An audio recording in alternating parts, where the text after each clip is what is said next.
To masu sauraro barkanku da zuwa na YouTube channel ta mai albarka. Da Allah kada ku manta ku nuna Allah subscribe sannan ku taɓa alama ƙararrawa.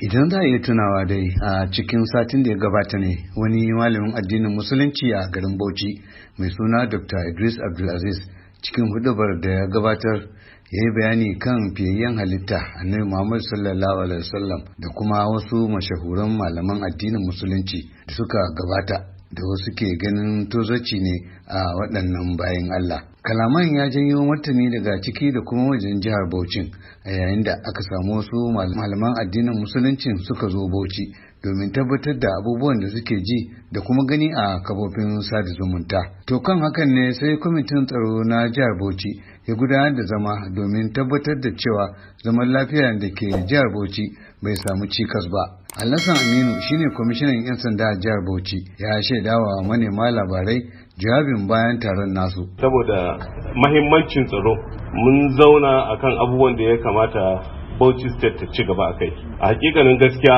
akwai 'yan abubuwa da suka tasowa manya guda biyu wanda 'yan ƙananan yara suke tasowa da nufin wai sara suka.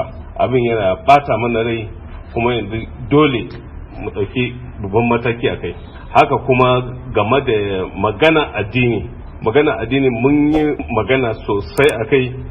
Mun fahimci cewa Bauchi State Allah ya yi mata darajar samun addinai da yawa, kuma a cikin kowane addini ma akwai bangare bai kyautu yadda wani ike yin nashi ya zo yana shafar na wani ba. Duk kowa yana da ikon yayi addinin shi yadda yake so, amma da mutum zai ya kamata shi ya yi iya akan kanshi ya kyala na wani kayansa. So akwai mun yi maganganu da yawa, mun tattauna, sannan kuma akwai abubuwan da muka fito da su insha Allah da za mu zo kan wannan gabar yadda kowanne mutum zai san da cewa yana da mutuncin shi, yana da darajar shi, dan addinin shi bai kyautu kuma wani ya soki addinin shi ba. Wannan shine muka tattauna a yau din nan.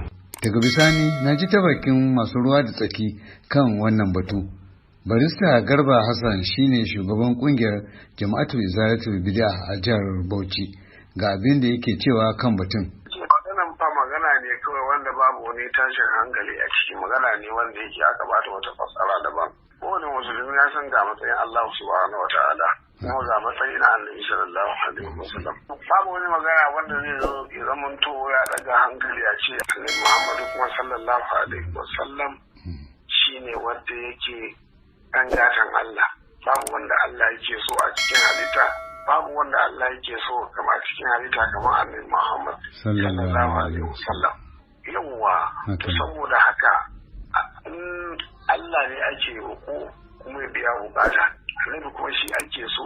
Kana da daman ma ka roƙi Allah ka ce ya Allah duk son da kake wa annabi sallallahu alaihi wasallam kamun abu kaza, yawa ka ce duk saboda kauna da so da kake wa manzo sallallahu alaihi wasallam to kamun abu kaza ya Allah. Kaga mutanen in ka faɗa haka misali ka bada matsayi wa annabi domin babu wanda yake irin shi daraja. Har ila yau na ji ta bakin malami a makarantar shari'a musulunci da ke garin Misau.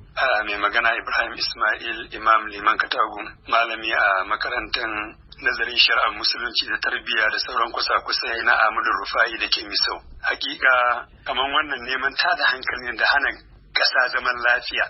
Allah kuma ya gane da gwamnati ta dakile irin wa'annan neman tada hana zaman lafiya. Gama duk wanda ake taba wannan kowa iya da mabiya miliyoyi, ana daddannan su ne cewa a zauna lafiya. Gwamnati muke kira da ita ta haɗa kan al'ummanta a zauna lafiya. Abinda zai kawo zaman lafiya kuwa a hana wani zagin wasu. Ya raga ita ma gwamnatin jihar Bauchi muna kira ta dakile irin wannan abin kar ta bari ya dinga faruwa. Dan Allah ku danna mana alamar subscribe sannan ku danna mana alamar ƙararrawa. Mun gode.